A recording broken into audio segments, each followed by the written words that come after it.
Buenos días, bienvenidos de nuevo al canal de YouTube del proyecto Dinathink. Hoy vamos a entrevistar a Celtia Rodríguez, que es arqueóloga en Tempos Arqueólogos y que es investigadora postdoctoral. Así que bienvenida y gracias por aceptar la invitación. Muchas gracias a ti, Leticia. Y bueno, para empezar, lo que siempre me gusta preguntar es ¿cuál es tu tema de investigación? Hace muy poquito que has defendido la tesis, entonces ¿nos puedes contar un poco de qué iba tu tema de investigación en la tesis? Pues mi tesis iba sobre arqueología de género aplicada a un periodo muy convulso y muy desconocido aquí en Galicia, que es el periodo que va desde la caída del Imperio Romano hasta el siglo VI, en la Alta Edad Media. Sí, que es un periodo además, poco estudiado, aunque recientemente, se está estudiando más, pero además desde una perspectiva de género. ¿Y por qué hiciste esta tesis, esta temática de arqueología de género? ¿Dónde empezaste a interesarte por este tema? Todo empezó en la Universidad de Granada, aunque bueno, en la Universidad de Murcia, donde estudié la carrera, ya tenía pues unas bases estables de conocimientos de género. Pero en Granada, al conocer a todo el grupo de investigación de Margarita Sánchez Romero y demás, empecé a preguntarme, a indagar sobre ese tema y quise aplicarlo a un periodo donde apenas hay textos escritos y a un territorio que para mí es muy familiar, que es Galicia, ¿no? Sí. Y bueno, aunque la tesis en un principio iba a ser un periodo mucho más largo para ver cómo se producían los cambios con la llegada del Imperio Romano y su desmembramiento, ¿no?, en el siglo IV-V, sí que después, por temas de tiempos y demás, decidí acortar a esa fase de cambios concreta que es entre el siglo IV y el siglo VI. Y bueno, aplicarlo a Galicia, que es un territorio que la arqueología de género aún hoy día es muy desconocida. Bueno, yo creo que es desconocida en todos los ámbitos porque hay muy pocos trabajos todavía desde la perspectiva de género. Y para un periodo que tiene tan pocos datos y la materialidad es tan complicada en ocasiones porque tenemos falta de tipologías cerámicas, por ejemplo, ¿cómo haces para estudiar ese periodo desde la perspectiva de género?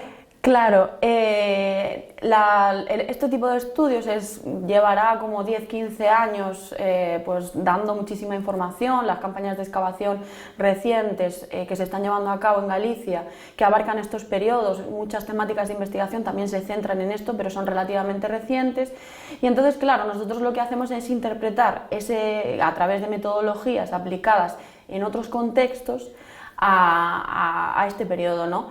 Sí que es cierto que no hay una metodología concreta para el estudio de la Alta Edad Media o del final del Imperio, pero sí que se ha hecho en otros contextos, como es la prehistoria.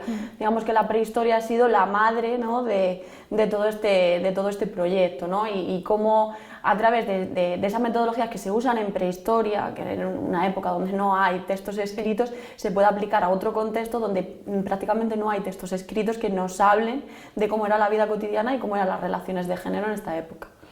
¿Y nos puedes dar algún ejemplo o alguna conclusión que has sacado sobre cómo eran estas relaciones de género en la época tardoantigua? Sí, a ver, sí que es cierto que la tesis, el proyecto, todo el trabajo que he llevado a cabo hay que tener en cuenta que es un punto de partida. Yo partía de cero. Entonces, bueno, sí que es cierto que a través de la teoría de Almudena Hernando de la identidad relacional, pues pude intentar llegar a comprender que las relaciones de género cambian tanto con la llegada del Imperio Romano a Galicia como después cuando lo abandona. Y esto se debe a que el Imperio Romano es por primera vez, la primera vez que el patriarcado, por así decirlo, se institucionaliza dentro de un sistema político, ¿no?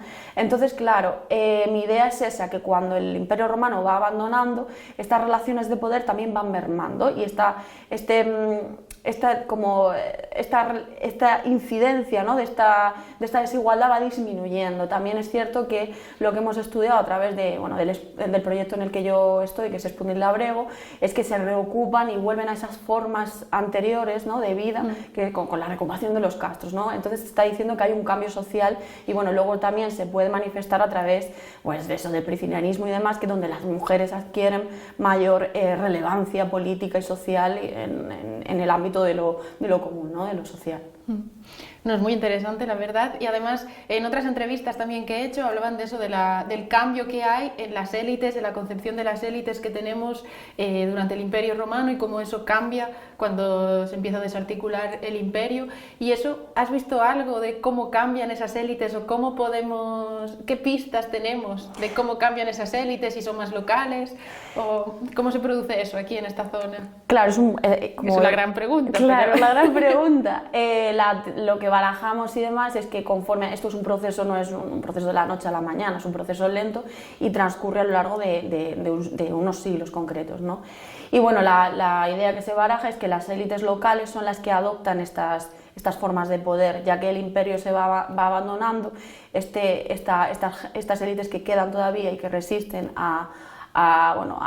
que mantienen, ¿no?, y concentran a la población en estos castros, son las que van adoptando ese poder y ese control, por así decirlo, de las vías comerciales y de las personas que viven en este periodo, ¿no?, en estos sitios.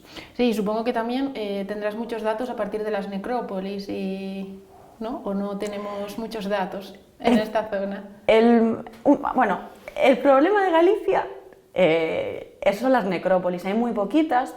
Bueno, hay muchas, pero bueno, el problema es que los huesos son muy escasos, ¿no? Galicia es un terreno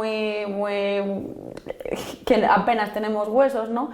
Y yo me centro, aunque sí que he hecho el estudio sobre Alanzada, que es el sitio donde para esta época se puede realizar este estudio, sí que es cierto que la población que yo he cogido ha sido mínima, porque la contextualización de esos individuos hay que tener en cuenta que bueno, son hijos de su tiempo, ¿no?, estos individuos, y fueron excavados en un momento donde no existían las metodologías que nosotros tenemos ahora, ¿no?